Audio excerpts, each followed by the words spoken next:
আজকে একটা ব্লগ নিয়ে। অনেক দিন ঘোরার ভিডিও তোমরা দেখলে, আর আজকে হচ্ছে আমরা একটু যাব ঘুরতে নয়, তোমাদের দাদা ভাইয়ের আজকে একটা কাজ পড়ে গেছে। তো কালকের অবধি আমাকে কিছু বলেনি, আজকে খাওয়া দাওয়ার পরে আমাকে বলছে যে চলো দক্ষিণেশ্বরের ওখান থেকেই যাব, আমার কাজটা রয়েছে, তো তুমি কি যাবে?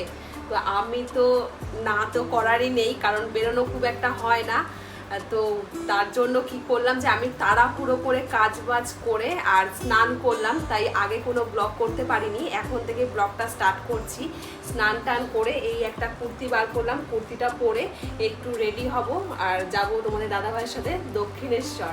তো তোমাদের দাদাভাই কাজটা ওখানে কমপ্লিট করে নেবে, ততক্ষণ দেখি আমি কোথায় বসবো বা আমাকে নিয়ে ওখানে যাবে কিনা, এখনো সেগুলো কিছু জানি না।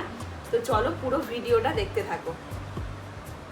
মোটামুটি রেডি হয়ে গেছি, মুখটা কি খুব সাদা লাগছে নাকি বুঝতে পারছি না, কিন্তু যা হোক রেডি হয়েছি। তোমাদের দাদাভাই রেডি হচ্ছে, এক্ষুনি বেরোবো, কিন্তু বেরোনোর আগে বৃষ্টি শুরু হয়ে গেছে, এটা একটা সমস্যা।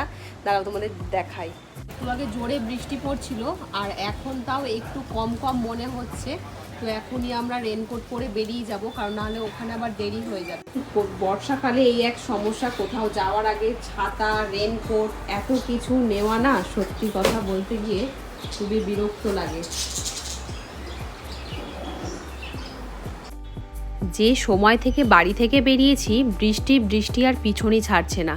এখানে আমি এখন বসে রয়েছি, তোমাদের দাদাভাইয়ের এখন এনআইটি কলেজে একটু কাজ রয়েছে, তো সেটা কমপ্লিট করে নিক। আর বৃষ্টি যা পড়ছে মানে তোমাদের কি বলবো, বাড়ি থেকে 1 ঘন্টার বেশি রাস্তা, পুরো রাস্তাটায় বৃষ্টিতে মানে এলাম। রেনকোট ভাগ্যিস ছিল, কিন্তু প্যান্টের অবস্থা পুরো আমার খারাপ হয়ে গেছিলো। বাইকের মানে কাদা ছিটকে পুরো প্যান্টটা আমার নষ্ট। তো এখনও তোমাদের দাদাভাই আসেনি, আমি তাই বসেছিলাম। এবারে তোমাদের দাদাভাই এলো, দাদাভাইয়ের একটা বন্ধুর সঙ্গে। তো এখানে আমাদের কলেজটা একটু ঘুরে দেখাচ্ছিল, মানে তোমাদের দাদাভাইকেই দেখাচ্ছিল ঘুরে। তো আমিও একটুখানি গেলাম, একসাথে 3 জন মিলে একটু কলেজের বাইরেটা ঘুরে দেখছিলাম।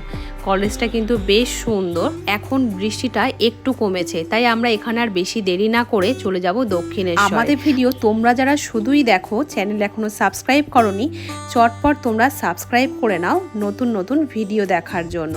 আমরা প্রথমে গিয়েছিলাম দক্ষিণেশ্বর, কিন্তু দক্ষিণেশ্বরের মন্দির তখন বন্ধ, গেটও বন্ধ। সে কারণে আমরা ভাবলাম আদ্যাপীঠে চলে যাই। তো চলে এলাম আদ্যাপীঠে তোমাদের দাদাভাই বাইক রাখবে, আর আমরাও দেখে ভাবলাম যে কুপনটা কেটে নিই, যেহেতু একটু কিছু খাওয়া দাওয়া করতে হবে। বাড়ি থেকে খাওয়া দাওয়া করেই গিয়েছিলাম, কিন্তু তারপরেও খিদে পেয়ে যাচ্ছিল। তো সে কারণে আমরা এখান থেকে কুপন কেটে নেবো। এখানে কিন্তু কুপন দেওয়ার টাইমটা অনেকটাই, মানে 2-2:30 পর্যন্ত কুপন দেয়। সে কারণে আদ্যাপীঠে একটু লেট করে এলেও কোনো অসুবিধা নেই। আর ঠাকুরের জায়গায় এসে না, ঠাকুরের ভোগ খাওয়াটাই যেন বেশি ভালো লাগে। মন্দিরের আশেপাশে অনেক রেস্টুরেন্ট ছিল, সেখানে অনেক ধরনের আলাদা খাবার পাওয়া যাচ্ছিল, সবই নিরামিষ। কিন্তু ঠাকুরের জায়গাতে এসে ঠাকুরের ভোগ খাওয়াটা কিন্তু আমার কাছে বেশি ভালো লাগে। আর সে কারণে তোমাদের দাদাভাই এখন কুপন কেটে নিচ্ছিল। আর দেখো আবার বৃষ্টি শুরু হয়েছে, মানে আজকে বাড়ি থেকে বেরোনো মানে বৃষ্টি মাথায় নিয়ে বেরোনো। আর বৃষ্টিটা দেখো তোমরা, বেশ জোরে পড়ছে বৃষ্টিটা। আর খাবারের কুপনেও সে কারণে লাইন খুব বেশি ছিল না। আমরা খাওয়া দাওয়া করে একটুখানি এখানে রেস্ট নেব, বসবো, তারপরে যাব ওদিকে দক্ষিণেশ্বরে। আমরা কুপন কেটে আর বসিনি, একেবারে খেতে চলে এলাম। এখানে কত সিট ফাঁকা রয়েছে, এত সিট কিন্তু ফাঁকা থাকে না। আজকে যেহেতু সকাল থেকেই বৃষ্টি হচ্ছে, সে কারণে লোক অনেকই কম এসেছে, মানে বলতে গেলে পুরোই ফাঁকা রয়েছে। শুধু গুনে হাতে গোনা কটা লোক। আমরা হচ্ছে যে এখানে সবে বসলাম, আমাদের এখনও খেতে কিছু দেয়নি। তো এখানে দেখো পোলাও দিয়েছে। এখানে খাবার দাবার মোটামুটি ভালো, খুব ভালো নয় আবার খুব খারাপও নয়। এখানে ভাত, পোলাও, খিচুড়ি, 2 রকমের তরকারি, বেগুনি, মানে এগুলো বেগুনি নয়, এগুলো ছিল কুমড়োর চপ লম্বা। এখানে কিছু জিনিস রিপিট করে না, যেরকম কুমড়োর চপ, এদিকে পোলাও, এই সব জিনিস, তারপর পায়েস, এগুলো রিপিট করে না। কিন্তু আমরা যে গিয়েছিলাম এই দিনকে কিন্তু মানে যেচে বলছে যে আর কি লাগবে, চপ লাগলে নাও বা পোলাও আর একটু দিই। তো আমাদের আর সেরকম কিছু লাগেনি, কারণ যা খাবার দিয়েছিল অনেকটা করেই দিয়েছিল। আর আমাদের খাওয়া দাওয়া করে আমরা এখানে বসলাম, একটু রেস্ট নিই। আর মন্দির যেহেতু 3টের সময় খুলবে, তো আমরা এখান থেকে 3টে নাগাদই বেরোবো ঠিক করলাম, কারণ ওখানে গিয়েও দাঁড়িয়ে থাকতে হবে। আর চারিদিকে একটু বৃষ্টি বৃষ্টি ওয়েদার।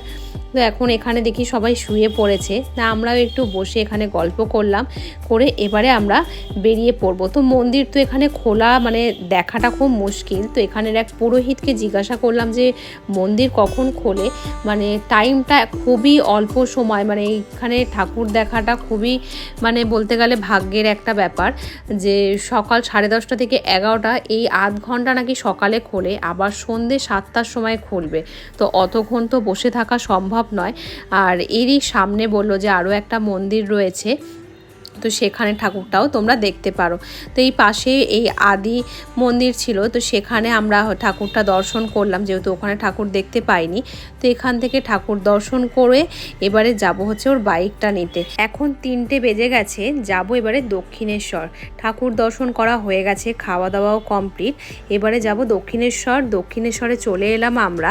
আর এখানে এসে দেখি ভিড় অনেক কম, মানে আমি এতবার দক্ষিণেশ্বর অনেকবার গেছি, কিন্তু এত কম ভিড় মানে দেখা যায় না। যেহেতু বৃষ্টি হচ্ছিল, তোমাদের বললাম যে সকাল থেকে বৃষ্টি মাথায় নিয়ে বেরোনো। তো তোমাদের দাদাভাই জিজ্ঞাসা করছিল যে পুজো দেবো কিনা, তা আমি বললাম যে না, পুজো দেবো না, কারণ পুজো দেওয়ার আগেই আমাদের খাওয়া দাওয়া হয়ে গিয়েছিল। তারপরে যতটা সামনের দিকে এলাম, ভাবলাম যে না, এতটা দূরে এতদিন পরে যখন এসেছি, তো পুজোটা দিয়েই নিই। সে কারণে ডালার দিকে গেলাম। এখান থেকে আমরা ডালা কিনলাম, আর এখানে জুতো, ফোন, ব্যাগ সব কিছু রেখে যেতে হবে, কারণ মন্দিরে হচ্ছে কোনো ফোন অ্যালাউ নেই। তো ফোন এখানে আমরা জমা করলাম। আজকে ভিড় কম থাকায় মায়ের দর্শন এত ভালোভাবে করা গেছে, মনে হচ্ছিল বৃষ্টি মাথায় এসে আজকের যেন দিনটা সার্থক হলো। এবার আমরা পুজো দিয়ে বেরিয়ে পড়েছি। এবারে চলে যাব বাড়ির দিকে, কারণ তোমাদের দাদা ভাইয়ের আবার পড়ানো রয়েছে সন্ধেবেলা থেকে, তাই আর বেশি লেট না করে আমরা বেরিয়ে পড়ব। আর আমাদের ভিডিও বন্ধুরা কেমন লাগলো তোমরা কিন্তু কমেন্ট করে জানাতে একদমই ভুলো না। দেখা হবে তোমাদের সঙ্গে নেক্সট ভিডিওতে। সুস্থ থেকো, ভালো থেকো।